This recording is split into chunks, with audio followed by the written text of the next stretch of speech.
الشیطان الرجیم بسم اللہ الرحمن الرحیم تبارک الذی نزل الفرقان علی عبدہ لیکون للعالمین نذیرا صدق اللہ العظیم۔ کل آپ حضرات کے سامنے سورۃ النور کا خلاصہ پیش کیا تھا، آج آپ حضرات کے سامنے سورۃ الفرقان کا خلاصہ پیش کروں گا۔ اس سورت کا نام فرقان اس لیے رکھا گیا ہے کہ اللہ رب العزت نے اس سورت کی پہلی آیت میں فرمایا تبارک الذی نزل الفرقان، یہ کتنی برکتوں والی ہے وہ ذات جس نے فرقان کو اتارا، یعنی یہ قرآن کا ایک نام ہے فرقان، حق و باطل میں فرق کرنے والی کتاب، اس لیے اس کا نام فرقان رکھ دیا گیا ہے۔ اس سورت کا ماقبل کے ساتھ دو طرح کا ربط ہے۔ سورہ نور کے اندر اللہ رب العزت نے فرمایا تھا اللہ نور السماوات والارض، کہ مسئلہ توحید کے ذریعے آسمان و زمین منور ہے، یعنی مسئلہ توحید ہی کے ذریعے، اسی کے ذریعے ہی پورے عالم کی بقا ہے، پورے عالم میں اجالا ہے۔ اللہ رب العزت نے سورہ فرقان میں فرمایا تبارک الذی نزل الفرقان، کہ کتنی برکتوں والی ذات ہے وہ کہ جس نے فرقان کو اتارا، یعنی اللہ رب العزت نے نور توحید کی وضاحت کے لیے فرقان کو اتار دیا، یعنی قرآن کو اتار دیا۔ یہ ہے اسمی ربط۔ معنوی ربط یہ ہے کہ اللہ رب العزت نے سورۃ الکہف سے لے کر سورۃ النور تک یہ ذکر کیا تھا لم یتخذ والدا، کہ سارے جہاں کے مالک، سارے جہاں کا خالق، سارے جہاں کا مدبر، سارے جہاں کے مختار اور سارے جہاں کا متصرف ذات صرف اور صرف اللہ رب العزت کی ذات ہے۔ اور ساتھ اللہ رب العزت نے یہ بھی بیان کیا تھا کہ اللہ رب العزت نے اپنی صفات میں سے کوئی بھی صفت کسی نبی، کسی ولی، کسی اولیاء، کسی پیغمبر، کسی فرشتے کو عطا نہیں کی۔ اللہ رب العزت کی صفات کسی کو بھی ملی نہیں ہیں، لہٰذا حاجات میں، مشکلات میں، نظر و نیاز میں صرف اور صرف اللہ رب العزت کو پکارنا ہے۔ اب سورۃ الفرقان سے لے کے سورۃ السبا تک اللہ رب العزت اس کا ثمرہ اور نتیجہ ذکر کر رہے ہیں کہ جب ساری کائنات کی کارساز ذات میں رب کائنات کی ذات ہے تو برکت دینے والی ذات بھی میں رب کائنات کی ذات ہے، لہٰذا اے انسان تو برکت مجھ رب کائنات سے ہی طلب کر۔ اس صورت کے اندر اللہ رب العزت نے دعویٰ یہ کیا ہے کہ برکت دینے والی ذات یہ اللہ رب العزت کی ذات ہے، اور اللہ رب العزت نے اس دعوے کو اس صورت کے اندر 3 مرتبہ ذکر کیا ہے۔ ایک دفعہ پہلے رکوع کی پہلی آیت میں تبارک الذی نزل الفرقان علی عبدہ لیکون للعالمین نذیرا، اور دوسری مرتبہ دوسرے رکوع کی پہلی آیت میں تبارک الذی ان شاء جعل لک خیرا من ذلک جنات تجری من تحتها الانہار۔ یہ 2 مرتبہ اللہ رب العزت نے دعویٰ ذکر کرنے کے بعد یہ بتانا چاہتے تھے، یہ ثابت کرنا چاہتے تھے کہ دنیا کے اندر بھی برکتیں دینے والی ذات میں رب کائنات کی ذات ہے، یعنی دنیا میں اگر تم برکت چاہتے ہو تو میں رب کائنات کو پکارنا ہے۔ پھر اللہ رب العزت نے تیسری مرتبہ دعویٰ ذکر کیا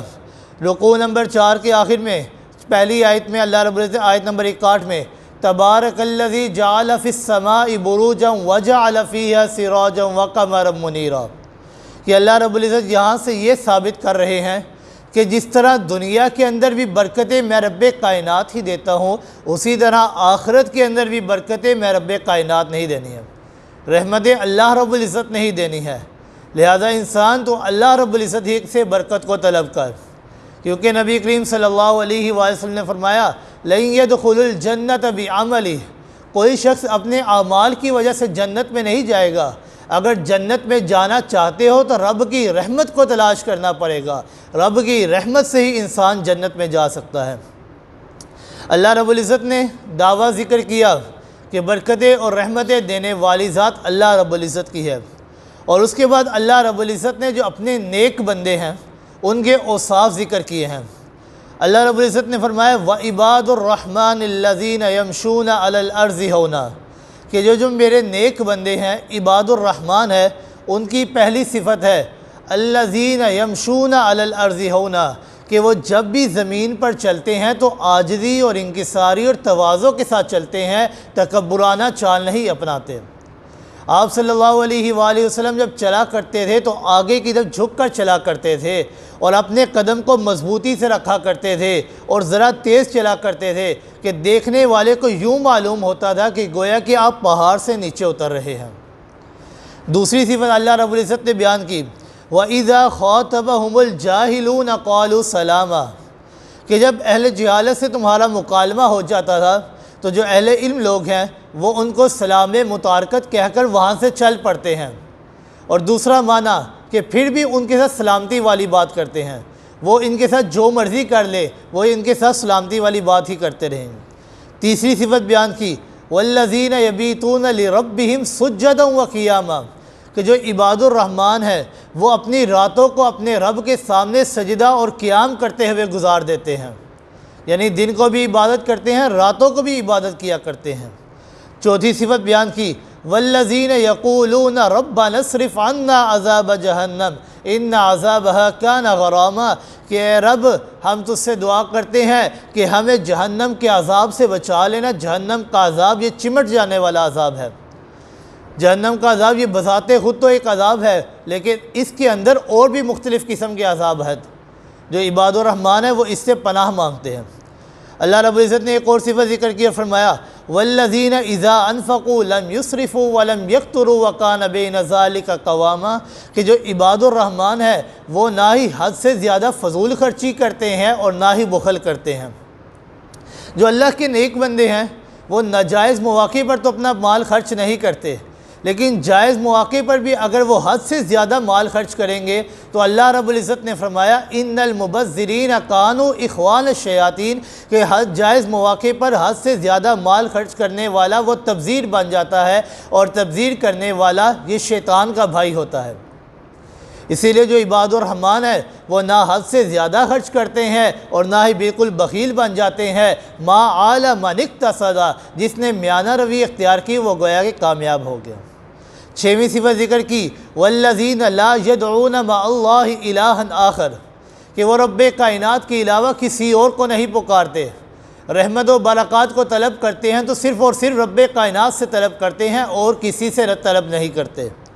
ساتویں صفت ذکر کی اور فرمایا، وَلَا يَقْتُلُونَ النَّفْسَ الَّتِي حَرَّمَ اللَّهُ إِلَّا بِالْحَقِّ، کہ وہ کسی کا ناحق قتل بھی نہیں کرتے۔ اللہ رب العزت نے 6ویں سپارے میں حضرت آدم علیہ السلام کے بیٹے کا تذکرہ کرتے ہوئے فرمایا کہ کس طرح قابیل نے حابیل کا قتل کیا۔ اللہ رب العزت نے فرمایا، من قتل نفسا بغیر نفس او فساد فی الارض فکأنما قتل الناس جميعا، کہ جس نے کسی ایک انسان کا ناحق قتل کیا گویا کہ اس نے ساری انسانیت کا قتل کر دیا۔ لیکن اللہ رب العزت نے فرمایا الا بالحق، کہ 3 قتل ایسے ہیں کہ ان کا قتل کرنا واجب ہوتا ہے۔ پہلا قتل قصاصاً، کہ کسی کے بدلے میں اس کو قتل کر دیا جائے تو یہ جائز ہے۔ اور دوسرا قتل شادی شدہ زانی، کہ انسان شادی شدہ ہو کر زنا کرے تو اس کو سنسار کر دیا جائے، رجم کر دیا جائے۔ اور تیسرا قتل وہ کہ انسان مسلمان ہو، اسلام لانے کے بعد وہ مرتد ہو جائے تو اس شخص کا بھی قتل واجب ہو جاتا ہے۔ پھر اللہ رب العزت نے فرمایا 8ویں صفت ذکر کرتے ہوئے، وَلَا يَزْنُونَ، کہ جس طرح قتل کرنا یہ بہت بڑا گناہ ہے اسی طرح زنا کرنا یہ بھی کبیرہ گناہ ہے۔ عباد الرحمن یہ ایسے کام نہیں کرتے۔ پھر اللہ رب العزت نے 3 سزائیں ذکر کی، وَمَن يَفْعَلْ ذَلِكَ يَلْقَ أَثَامًا يُضَاعَفْ لَهُ الْعَذَابُ يَوْمَ الْقِيَامَةِ وَيَخْلُدْ فِيهِ مُهَانًا، کہ اللہ رب العزت ان کو آثام جہنم میں داخل کر دیں گے اور ان کو قیامت کے دن تک دگنا عذاب ملتا رہے گا، وَيَخْلُدْ فِيهِ مُهَانًا، اور وہ ہمیشہ ہمیشہ کے لیے اس میں رہیں گے۔ پھر اللہ رب العزت نے استثناء ذکر کرتے ہوئے فرمایا، إِلَّا مَن تَابَ وَآمَنَ وَعَمِلَ صَالِحًا، مگر وہ شخص کہ جس نے توبہ کر لی اور جو ایمان لے آیا اور جس نے نیک اعمال کیے، تو رب کائنات نے فرمایا، فَأُولَئِكَ يُبَدِّلُ اللَّهُ سَيِّئَاتِهِمْ حَسَنَاتٍ، میں رب کائنات اس کے سارے گناہوں کو نیکیوں میں بدل دوں گا۔ پھر اللہ رب العزت نے 8ویں صفت ذکر کی اور فرمایا، وَالَّذِينَ لَا يَشْهَدُونَ الزُّورَ، کہ وہ کفر و شرک کی باطل محفلوں میں نہیں جایا کرتے۔ 9ویں صفت ذکر کی وَإِذَا مَرُّوا بِاللَّغْوِ مَرُّوا كِرَامًا کہ اگر غلطی سے یا اچانک ان کا وہاں پر گزر ہو بھی جائے تو وہ اپنے آپ کو وہاں سے ایسے بچا کر نکل جاتے ہیں کہ ان کے دامن میں کوئی داغ نہیں لگتا۔ 11ویں صفت ذکر کی اور فرمایا وَالَّذِينَ إِذَا ذُكِّرُوا بِآيَاتِ رَبِّهِمْ لَمْ يَخِرُّوا عَلَيْهَا صُمًّا وَعُمْيَانًا کہ جب بھی ان کے سامنے رب کائنات کی آیات تلاوت کی جاتی ہیں تو وہ اندھے یا بہرے ہو کر نہیں سنتے۔ رب کائنات نے فرمایا وَإِذَا تُلِيَتْ عَلَيْهِمْ آيَاتُهُ زَادَتْهُمْ ایمانا کہ جب رب کائنات کے قرآن کی تلاوت ان کے سامنے کی جاتی ہے تو ان کا ایمان اور زیادہ بڑھنے لگ جاتا ہے۔ 12ویں صفت ذکر کی اور فرمایا وَالَّذِينَ يَقُولُونَ رَبَّنَا هَبْ لَنَا مِنْ أَزْوَاجِنَا وَذُرِّيَّاتِنَا قُرَّةَ أَعْيُنٍ وَاجْعَلْنَا لِلْمُتَّقِينَ إِمَامًا کہ وہ اپنے ساتھ ساتھ اپنے گھر والوں کو بھی رب کائنات سے کہتے ہیں کہ ان کے لیے بہتری کی دعائیں کرتے رہتے ہیں، ان کے ساتھ بھی اچھا سلوک کرتے ہیں، کیونکہ نبی کریم صلی اللہ علیہ وسلم نے فرمایا کلکم راعٍ وکلکم مسئول عن رعیتہ تم میں سے ہر ایک حاکم ہے اور ہر ایک حاکم سے اپنی رعیت کے متعلق کل قیامت کے دن سوال کیا جائے گا۔ اللہ رب العزت نے اپنے نیک بندوں کی 12 صفات ذکر کرتے کے بعد اس کا ثمرہ اور نتیجہ ذکر کیا اور فرمایا اولئک یجزون الغرفۃ بما صبروا ویلقون فیہا تحیۃ وسلاما کہ جو میرے نیک بندے ہیں میں کل قیامت کے دن ان کو بلند و بالا خانوں میں داخل کر دوں گا، بڑے بڑے کمروں میں اور گھروں میں داخل کر دوں گا۔ کس وجہ سے؟ بما صبروا کہ انہوں نے دنیا میں صبر کیا، ویلقون فیہا تحیۃ وسلاما اور ان کے طرف ہر طرف سے تحیہ اور سلام ان کو پیش کیا جائے گا۔ خالدین فیہا حسنت مستقرا و مقاما اور وہ اس جنت میں ہمیشہ ہمیشہ کے لیے رہیں گے اور کتنا ہی وہ اچھا ٹھکانہ ہے۔ گویا کہ اس صورت کے اندر اللہ رب العزت نے دعویٰ ذکر کیا کہ برکتیں دینے والی ذات اللہ رب العزت کی ذات ہے، اور عباد الرحمن بھی اللہ رب العزت سے برکتیں طلب کرتے ہیں کہ اللہ تو نے دنیا میں بھی ہمیں برکتیں عطا کرنی ہے اور کل قیامت کے دن ہم نے جنت میں جانا ہے تو تیری رحمت و برکت کی وجہ سے جانا ہے، ہم اپنے اعمال کی وجہ سے جنت میں نہیں جا سکتے۔ دعا ہے اللہ رب العزت سے عمل کرنے کی توفیق عطا فرمائے۔ وما علینا الا البلاغ المبین۔